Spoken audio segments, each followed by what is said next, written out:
السلام علیکم ورحمۃ اللہ وبرکاتہ۔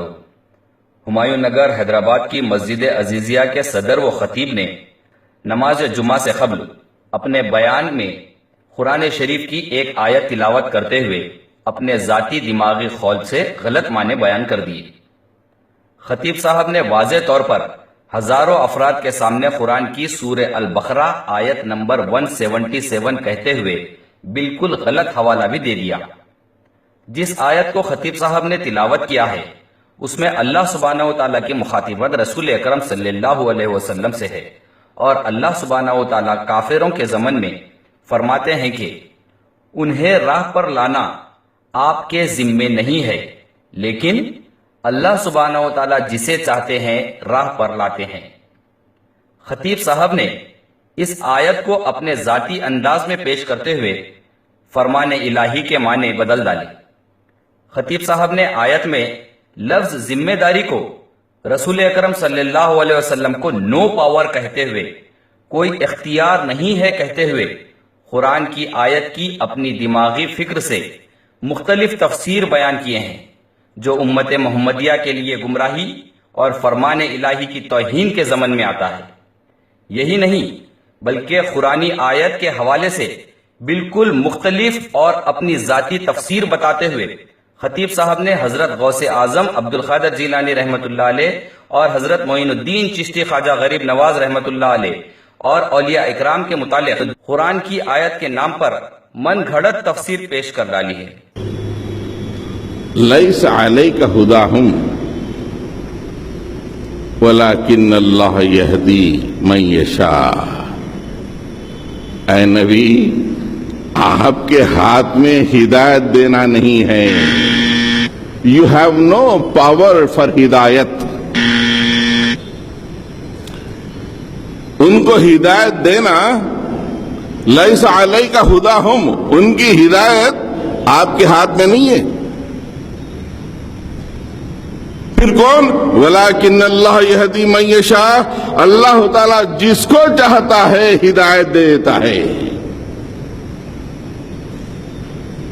سورہ بقرہ کی آیت ہے 177، نوٹ کر لو۔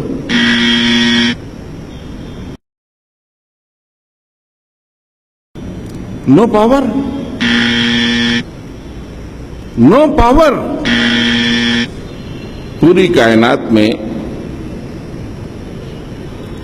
اللہ کے بعد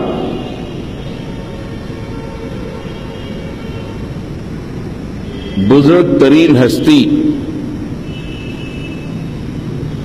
آدم کے بیٹے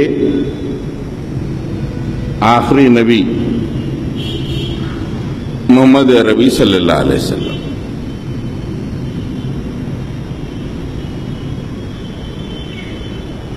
اس میں کوئی شک نہیں، عظمت کے حساب سے سب سے ٹاپ موسٹ اللہ۔ اللہ کے بعد کائنات میں کسی کی عظمت ہو سکتی ہے تو رسول کریم صلی اللہ علیہ وسلم کی عظمت ہو سکتی ہے۔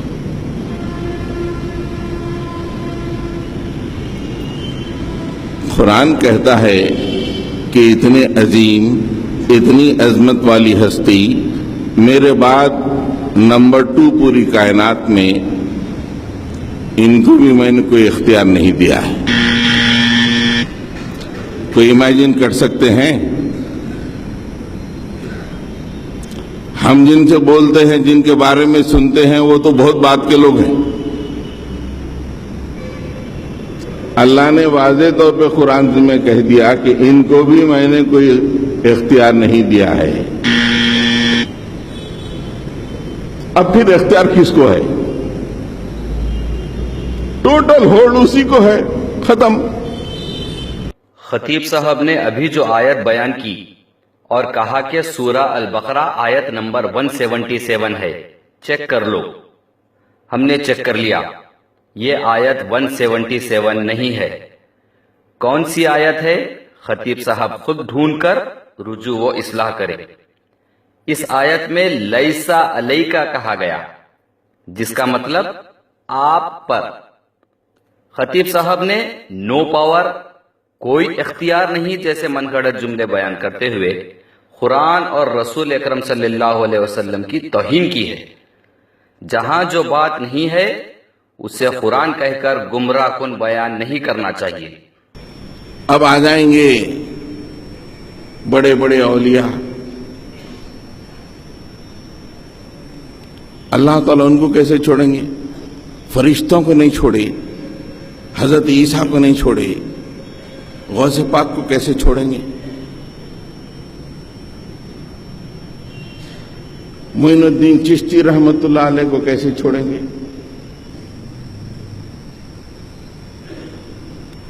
ان کو پکڑ لیں گے۔ سورہ فرقان میں اللہ تعالیٰ ارشاد فرماتے ہیں وَيَوْمَ يَحْشُرُهُمْ وَمَا يَعْبُدُونَ مِن دُونِ اللَّهِ، ہم تمام کو جمع کریں گے اور ان کو بھی جمع کریں گے جو اللہ کو چھوڑ کر پوجے جاتے تھے، اللہ کے علاوہ پوجے جاتے تھے، جن کی نیازیں ہوتی تھیں، جن سے دعائیں مانگے جاتے تھے، نفع و نقصان کا مالک جنہیں بتایا جاتا تھا، کاروبار ان سے منسلک کیے جاتے تھے، ان کے ناموں پہ چندے دیے جاتے تھے، ان کے ناموں پہ اگر بتیاں جلائے جاتے تھے، ان کو جمع کریں گے اللہ تعالیٰ۔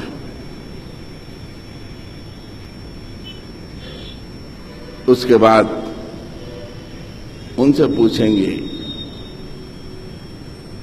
کیا آپ نے ان لوگوں کو گمراہ کیا ہے؟ تم لوگوں نے گمراہ کیا ہے یا ام ہم ضلوا السبیل؟ کیا ہے شیخ صاحب؟ اانتم اضللتم عبادی ہؤلاء ام ہم ضلوا السبیل؟ اانتم اضللتم عبادی ہؤلاء؟ میں لفظی ترجمہ کر دیتا ہوں، انتم کیا تم نے، اضللتم ان لوگوں کو گمراہ کیا جو ٹھہرے ہوئے ہیں، غوث پاک بول کے یہاں پہ آئے ہیں، اضللتم کیا تم نے گمراہ کیا ہے عبادی میرے یہ بندوں کو، ہؤلاء یہ بندے جو آج میرے پاس جمع ہو گئے ہیں، نیازیں وغیرہ کر کے آ گئے ہیں، آپ نے کہا ہے گمراہ کیا ہے ان لوگوں کو، ام ہم ضلوا السبیل، کیا انہوں نے خود راستے یا یہ خود راستہ بھٹک گئے ہیں کہ تم نے کیا غوث پاک؟ اے معین الدین چشتی آپ نے کہا یہ خود بگڑ گئے؟ کیا جواب ہے بھائی؟ یہ لوگ بول رہے ہیں اولیاء اللہ جو زمین میں پوجے جاتے تھے، قالوا سبحانک ما كان ينبغي لنا ان نتخذ من دونك من اولیاء۔ مالک تھر کانپ رہے ہیں، آیت پڑھے تو پتا چل رہا تصور میں تھر کانپ رہے ہیں پورے۔ کیا بول رہے ہیں؟ قالوا سبحانک، مالک تو ہر عیب سے پاک ہے۔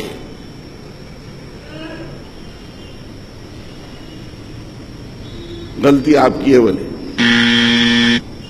اللہ تعالیٰ سے بول دی غلطی آپ کی، ڈائریکٹ نہیں بولے لیکن انڈائریکٹ بول دی۔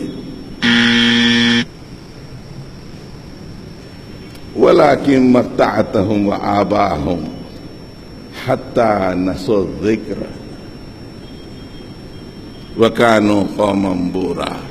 مالک آپ ان کو بہت زیادہ مال دے دیے،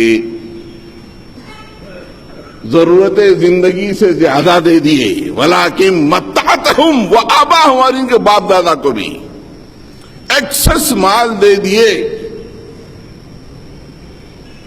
جب مال بڑھ گیا، دنیا پیاری ہو گئی، حتیٰ نسوا الذکر، تیری جو نصیحت تو بھیجا تھا وہ بھول گئے مالک، یا ہم جو نصیحت تیرے بارے میں کیے تھے وہ یہ لوگ بھول گئے۔ دونوں معنی ہو سکتے ہیں، تیری جو نصیحت بھوکے پیاسے رکھتا تو نصیحت پکڑ کے رہتے، کیسا مال، کیسے جھنڈے، کیسے جلوس، کیسے خمخمے، بغیر پیسوں کے ہوتے یہ؟ گھر میں اگر ہانڈیاں لیفٹ رائٹ کر رہی ہوتی خالی، کوئی سوچ نہیں سکتا مالک میں پریشان ہوتے تھے مالک آپ دے دیے زیادہ، وَلَٰكِن مَتَّعْتَهُمْ وَآبَاءَهُمْ، بہت زیادہ مال آپ نے ان کو اور ان کے باپ دادا کو دے دیا، باپ دادا کا دیکھ کے ان کو یہ لوگ بھی شروع کر دیے، حتیٰ نسوا الذکر، یہ نصیحت بھول گئے، تیرے انبیاء کے ذریعے سے جو نصیحت آئی تھی وہ بھول گئے۔ وہ منظر تازہ کرو دوستو، میں نے قرآن و حدیث سے ہٹ کے کوئی بات نہیں کہی آپ سے، اور ریفرنسز دے جا کے دیکھو اور غور و فکر کرو، سوچو۔ خطیب صاحب نے اس آیت کا حوالہ نہیں دیا، لیکن ہم بتاتے ہیں انہوں نے سورہ الفرقان آیت نمبر 17 کا مطالعہ کیا ہے۔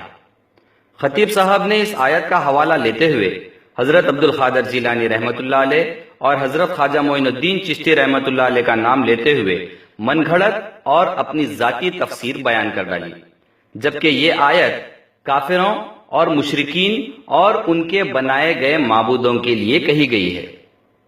اس طرح سے خطیب صاحب نے اولیاء اللہ کا نام لیتے ہوئے انہیں کافر، مشرک اور ان کے معبود قرار دے دیا، نعوذ باللہ من ذالک۔ سورہ الفرقان کی اس آیت نمبر 17 کو سمجھنے سے پہلے آیت نمبر 1 سے پڑھیں تو معلوم ہوگا کہ یہ آیتیں کافر اور مشرکین کے لیے کہی گئی ہیں۔ آیت نمبر 4 میں یہ بات واضح ہے، وَقَالَ الَّذِينَ كَفَرُوا، یعنی کافر لوگ۔ کیسے کافر؟ اس آیت میں بیان کیا گیا ہے، جو قرآن کو جھٹلاتے ہیں اور اسے پیغمبر کی من گھڑت بات کہے ہیں۔ اسی طرح کنٹینیوشن میں یہ آیت نمبر 17 ہے جو خطیب صاحب نے تلاوت کی، یہ کافروں اور مشرکین کے ضمن میں ہے۔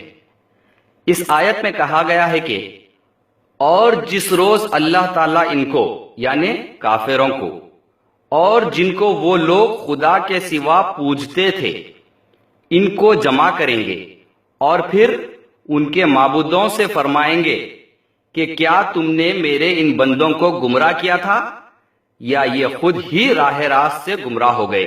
ایسے ہی کنٹینیوشن میں پڑھتے آئیں گے تو آیت نمبر 26 میں بھی واضح طور پر لفظ الکافرین بیان کیا گیا ہے۔ اس آیت میں بتایا گیا ہے کہ اس روز حقیقی حکومت اللہ کی ہوگی، اور وہ دن الکافرین، کافرین پر بڑا سخت ہوگا۔ خطیب صاحب نے سورہ الفرقان کی آیت کو بیچ سے اٹھا کر اپنی من گھڑت تفسیر بتا دی ہے، اور حضرت عبد القادر جیلانی رحمۃ اللہ علیہ اور حضرت خواجہ معین الدین چشتی رحمۃ اللہ علیہ سے منسلک کر دیا، اور کہا کہ اللہ نے فرما دیا۔ یہ اسی طرح کی حرکت ہے جس طرح پروین توگاڑیا نے قرآن میں سے لفظ جہاد کاؤنٹنگ کرتے ہوئے بتا دیا کہ قرآن میں اتنے مرتبہ جہاد کرو لکھا گیا ہے۔ مساجد کی کمیٹیز، صدر اور خطیبوں سے ہماری ادباً گزارش ہے کہ قرآن اور احادیث میں بنا رد و بدل کیے امت کو تعلیم دے۔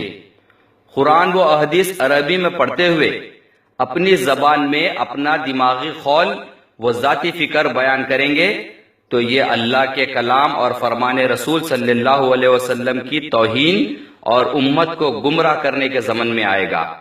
اپنے فرقوں کے اختلافات ذہن سے نکالیں اور ایک امت محمدیہ بن کر مساجد میں وہی حق بیان کریں جو اللہ اور رسول نے فرمایا ہے، ورنہ وہ دن دور نہیں کہ اللہ اور رسول اکرم صلی اللہ علیہ وسلم کا کلام سننے والا کوئی نہیں ہوگا، اور ہر کوئی دین اسلام اپنے دماغ سے چلائے گا اور کہے گا یہ اللہ نے فرمایا، یہ رسول نے فرمایا، لیکن خود اپنے دماغ کی فرمائے گا۔